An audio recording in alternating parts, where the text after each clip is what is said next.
Shalom, shalom. Basi à valeur.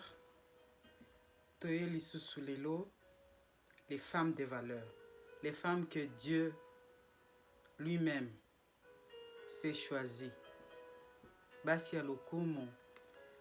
Toye ko continuer ma étude na biso ya Proverbe 31. Donc tozo continuer exhortation, pardon. Ezali exhortation parce que toloba qui était livre tozo tanga ya proverbe eza tellement profond que ezo senga temps ya ko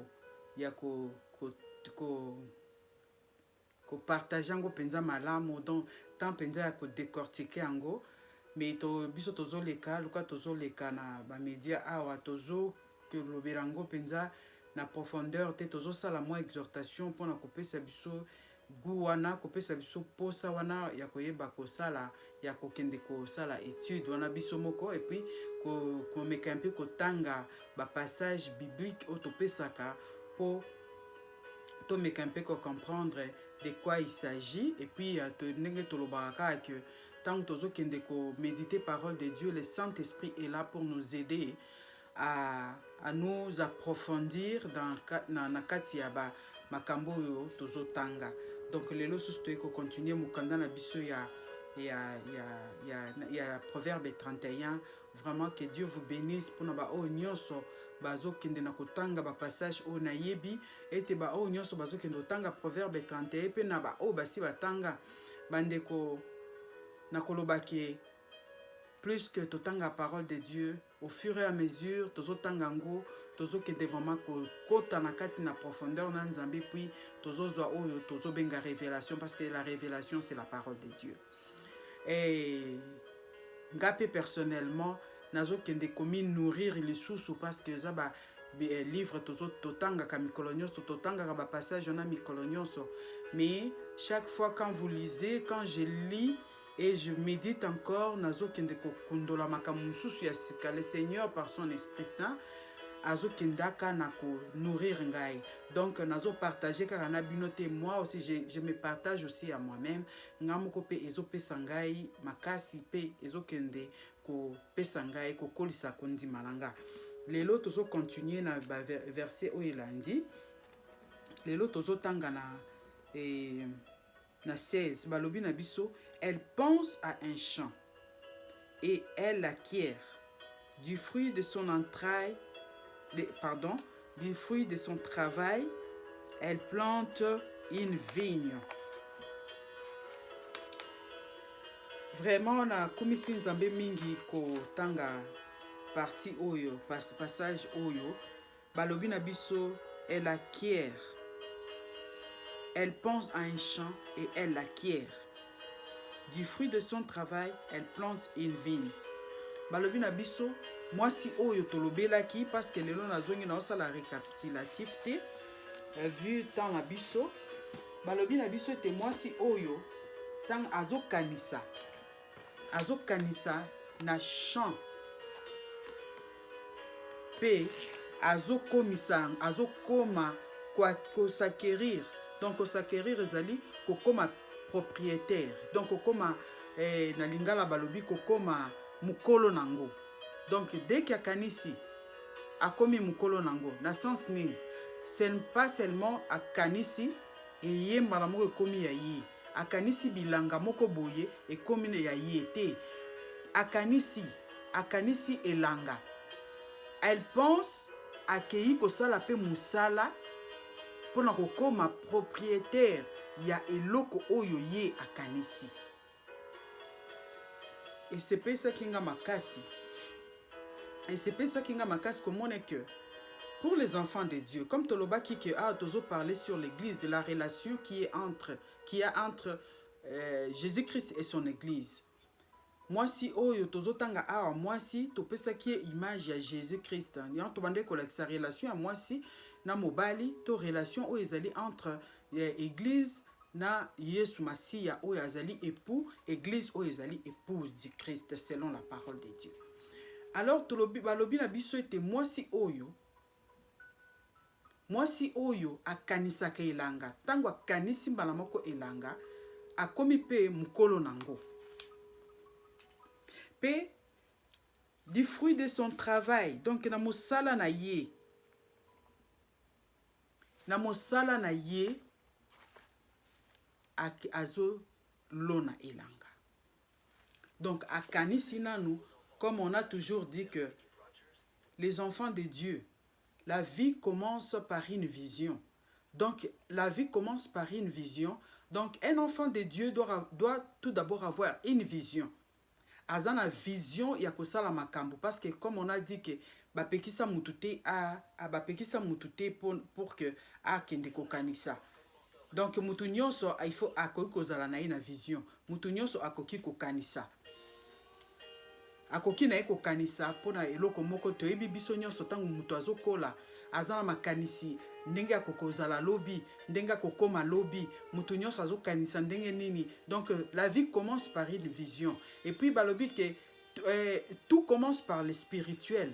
Et zobanda kati na spirituel, inde ezokende ko se manifester na nzoto. C'est pourquoi les chants, même les chants de bataille, oh ya moyini, ezali na kati ya makanisi. Parce que avant que l'homme passe par l'acte, avant que to banda ko kota na kosana na lisuko, kosala lisumu, tout d'abord to kendaka na kokanisa. Obandina no kokanisa. Tangu yozo kanisa, nde tangu wana ozo kende sikoyo pona okende kokokisa makambo oyo kanisa ki. Même bato babomaka, même bato bazaka pona okende osala lisumu. Yango wana Bible zo biso ke eza pasi. Nzamba limbisa lisumu oyo salami na nko. Donc mutu afandi asali na nko. Mais pour les enfants de Dieu, les péchés ezali lokola libaku. Donc lisumu eza libaku pona ba na nzambe. Pourquoi? Parce que les enfants de Dieu, avec l'esprit qu'ils ont, bayebi ko discerner, bayebi ko kabola malamu na mabe. Donc la vie commence par les pensées, la vie commence par les spirituels. Alors quand ça commence par les spirituels, même pour prier, tu commences par penser, tu commences par déjà na kokanisa. Et pendant que je dormais, il y avait un chant qui montait à moi. Il y avait un chant qui montait dans mon cœur, un chant qui montait. C'est un chant qu'on chantait depuis Kala. Ezanze momoko bayembaka digne l'agneau assis sur les trônes, couronné les rois des gloires, il règne victorieux. Donc ces chants-là montaient dans mon cœur. Alors ebandaki na makanisi nazo kanisa nzembo wana na kanisi yango ezongelinga tangu na lamuki ezali nzembo o na bandaki nango pona kokumisa nzambe na tali grandeur ya agneau, na tali mosala Yesu asalela kinga na ekulusu, na tali makila o esopanaki o Yesu asopaki na ekulusu, na tali que c'est un agneau sans tache, un agneau qui n'avait pas de péché mais qui l'a accepté ya komema masumu na ngai, masumu na nga Patricia memi yango. Mabe nanga Patricia oya ko bata mananga ya ngai Patricia memi yango ne kulusu akei ko baka yango ne kulusu. Digne, il est digne d'être glorifié. Donc ça commence par les pensées. Et cette femme abandi ko kanisa comme toyebi ba mama nyonso ndenge bazaka na ndako, la femme commence par penser na yebite ce qui yoza et salamela ote. Mais je crois une femme normale, une femme oh ba bengi femme aza mwasi oyo azarata alali abosani na ye, c'est-à-dire que azana projeté, azana planté. Une femme azaka na projet. Quand elle accomplit les tâches d'aujourd'hui, elle pense pour les tâches de demain. Ayebi ke non nako sala boye, nako sala bonde tolobaka que avec la femme musale si la raté. Donc une femme doit avoir un plan. Donc ayebi ke lelonde na zaboye par rapport ya temps na okende kokokisa oyo pe mususo na kokokisa ngolobi asala ka projet na yebi ke lelo na kolamuka na kobandana na skole basai na salibo peut-être na kobima tout ça comme nous surtout biso bato toza libanda ya mboka na biso touti na bamboka mosusu toza na bapays étranger. Donc temps ezali vraiment précieux, c'est-à-dire ozo planifier nyonso po ozomona ke temps eza mokuse, temps ezokoka te na makambo oyo okoki kosala. Alors si tu n'as pas le plan, si okoyebi ko planifier temps na yo te, oko remarquer que journée esili tu n'as rien fait. Tu n'as rien fait. Ndenge ba anglophone balobaka time is money, na Canada bango balobi ke time is everything. So elakisi ke temps ezali nyonso. Parce que tous ces jours na temps mutu normal o ayeba ko planifier te temps na ye na yebite. Donc yango nde naningaki nasala nani naningaki nalobela nasala moi parenthèse ko lakisa que moi si nyonso azala plan yango balobi ke moi si oyo alamukaka, moi si oyo a pensaka na champ, a penser na eloko akoki kosala, a penser na eloko akoki ko accomplir, pe na makasi ya musala na ye akei akomi propriétaire nango. Pourquoi? Parce que elle est allée faire un travail pour na kokomisa champ na ya ye. Les champs c'est le peuple de Dieu, les champs c'est l'œuvre de Dieu. Musala ou église ezali nango pour na kosala. Alors quand j'étais au Congo, quand j'ai terminé na étude nanga na étude biblique et théologique, na salaki expérience moko avec l'un de mes pasteurs, il y a okende kosala implantation à église. J'avais vu comment ezali facilité, parce que ça commence comme tozaki na classe pendant qu'on apprendre comment aller planter un champ, comment ko banda musala ya nzambi, comment ko banda œuvre de Dieu, aller dans un champ. Donc champ ezali œuvre ya nzambe o tozoki no sala, comment il faut ko kende ko banda yango. Alors j'avais compris comment c'était pas facile. Ça a commencé par le pasteur est allé à bandi musala banda ki yango na kokanisa bandi yango na prière à bandi na ko préparer comment il va faire, parce que na katuana au mona ke il faut oye ba ko sala administration, il faut ba nini ko banda musala et champ il faut za la wapi, il faut pour na pe mabele ya kitoko ya ko bandela nango champ pe ko kende ko banda musala wana.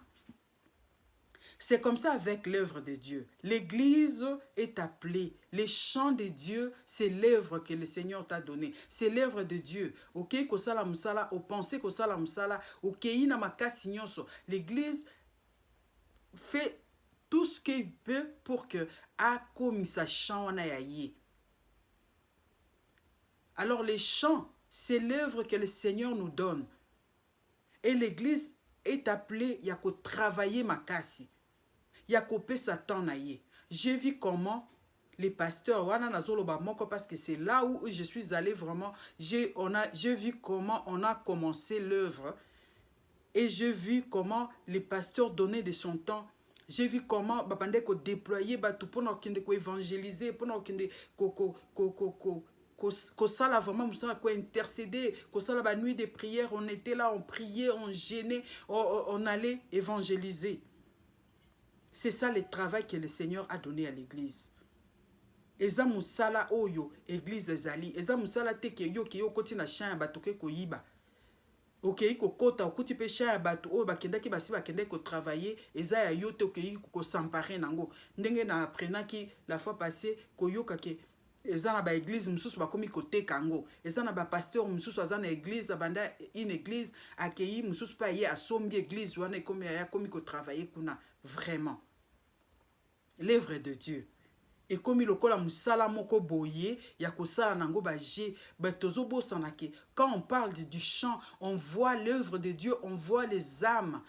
Oh bazali précieux na misu na nzambe. Oh bazali précieuse, pardon. Baza précieuse na misu ya nzambe, ba âme o Yesu akendaki komi pesela ye moko vie, que l'agneau a donné sa vie à la croix. Baza tellement précieuse que esenge na biso kokende kosala musala wana makasi, kosala musala wana na bolingo nyonso, comme on nous a dit na verset ya likolo que moi si on azo sala avec une main joyeuse, avec une main joyeuse. Tomoni mwasi oyo a pensaka alobi bon ngai vraiment na lingi na bando sala commerce Pour banda ko soutenir libota nanga na lesa libota nanga. Cette femme pense à zo calculer ndenge nini akoki ko manager mbongo na ye, akoki ko sala lango pour que apesa lipa na kati na ndako na ye. Pe a penser à ke ko yibate. Balobi na biso ite a bandi ko kanisa. Mais na fruit ya maboko na ye, na fruit ya travail na ye, a komi propriétaire nango. A komi mukolo na yango. Pourquoi? Parce que a kiti motoki na ye. Je salue les femmes, toutes les femmes congolaises. Je vous salue, vous, les femmes, on a mona, boutou, moyi, tongo, itana, 4h, 5h du matin, 3h du matin, tu verras des femmes qui se lèvent. Bazo kende bilanga, ba o ba keyi ko teka na zandu, ba oyo, bazo kende très tôt le matin, ba tiki bana. Baza même na tante ya kokende ko prendre soin ya bana. Pourquoi? Parce que il faut kende na tongo makasi a kende ko luka po bana balia. Je vous salue, que le Seigneur vous bénisse.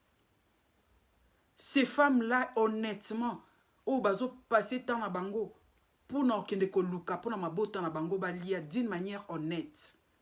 Bazo kende te côté ka banzoto. Bazo kende te ko yiba. Mais malheur à ces femmes là. O toko ko benga te baza ba femme vertueuse. Automona même na mboka na biso, il y a des femmes. J'ai vu même sur les réseaux sociaux, il y a des femmes. Oyo ba koma ba spécialiste ba kota na ba magasin musana bango ko yiba. Okomona lati bubu munene. Amoni alati robe moko munene. Yo kanisi alati robe munene po zo bomba nzoto me bombi nzoto te po zo ke na magasin akende ko yiba bloko achana kati ya nzoto. Bozo lesa mabota na bino, bozo lesa bana na bino. Ba produit ya masumu o bozo kende ko yiba, bozo kende ko zwa d'une manière malhonnête, boke bo yibi boye bo lesi libota na bino. Ozo boma libota na yo moko. Balobi, une femme sage bâtit sa maison, mais l'insensé la renverse de ses propres mains. Ozo renverser ndaku na yo moko. Ozo koti sa malédiction na ndaku na yo moko. Pourquoi? Parce que oza malhonnête. Parce que ozo kende ko yibe la libota na yo. Bazo mona oka kabana ba sepeli ba lati bien yo eli bango ba sapata kitoko moyibe li bango ango. Ozo akolesa mibali et je me demande, il y a certains maris hein bolimbi sanga mibali qui sont des lâches. Tu vois seulement ta femme mettre la nourriture sur la table, mais oyebite que nourriture ango ozo lia e wuti wapi. Kozala lokola a dante ba pesi mbuma alie kaka toni eke même mbuma ngo ozu ngo wapi même mbuma oyo ba pesi ki biso ba instruction ba ba ki to lia kate mais comment e comme na maboko na yo alie kaka po bolingo leki. Ça ce n'est pas l'amour, c'est la lâcheté. Une femme qui vole pour toi, aïe la koba chemise, et ce sont des choses qui se passent souvent na ba Europe na ba Amérique. Les femmes au mona keka tinda kamituka asomba kabiloko kuna na mboka bozo sepela boliaka bolata ka bien mais yebo yebite sur salani akenda ko yibela bino tindela kabino bozo lia azol sa tena mutoki na mais je loue toutes les femmes même ici là ba mboka biso to vandi tu verras des femmes fortes ba o ba kenda ka bazo sala musala. Parce qu'il faut foutre ba facture, foutre banda kune. Elle travaille. Je vois des femmes qui font des cleaning ici. Je vois des femmes au bazo sala banani, au natala ki na lobi ke il y a à faire. Mais pas si mingi ka pona ba orgueilleuse. O bazawana musala na bango doya avanda banda ya avanda na ye musala na ye asala ba groupe na ye ya ko monisa baninga o ba o ya sikapasi. Musala na ye ya kotiela ka baningo bazo ya sika piège ya za wana tala aka bato o balati boy o kuna za nini o kuna za o ucho ya za mbokati o kuna za boy. Donc c'est tout ce qu'elle fait. Mais que le Seigneur te bénisse toi. Oyo ya oyebi keza musala, je me mets dedans. Oyo lobi nango ba ivoirien. Je me mets dedans. Je travaille parce que c'est le travail. Bato en français, balobi, il n'y a pas de saut métier, il n'y a que de sautes gens. Au commis, aux salam, tu travailles. Tu as pensé donner du pain à ta maison, mais tu travailles avec ta sueur. Avec ta sueur. Tu donnes du pain honnête à ta famille. L'église est là pour le travail. L'église est là. Tu as les chants de Dieu là. Nous sommes appelés à aller gagner les âmes. Pour to komisa bango ya Yesu. To gagner bango, to komisi bango ba propriété privée ya Yesu. Pourquoi? Parce que Jésus-Christ lui-même a déjà accompli. Il avait fait ce travail d'aller gagner, de donner sa vie pour tous les âmes. Moussala na biso ezali ko kende ko continuer moussala wana.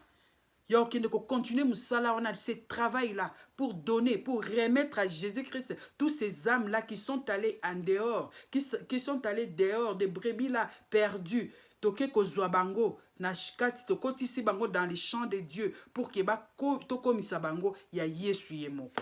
Tozongisela bango na maboko ya Yesu.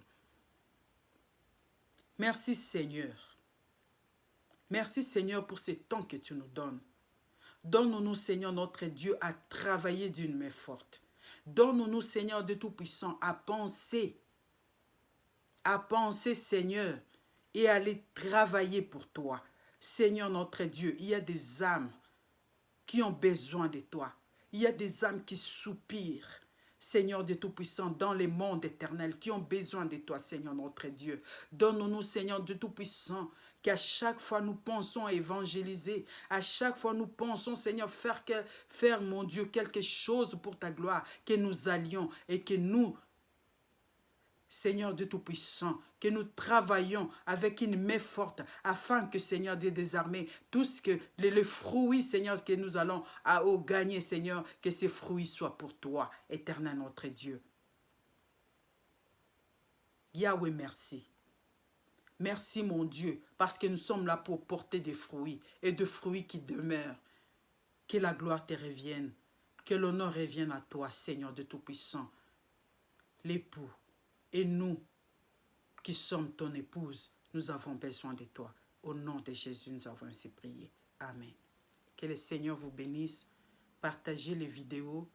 Partagez, tu contribues à l'évangélisation. Partagez peut-être baninga mususu pe balamuka, baninga mususu pe bakola, baninga mususu pe bazala éveillé, baibete ngonge koki Yesu Masia zozonga. Que Dieu vous bénisse. À bientôt.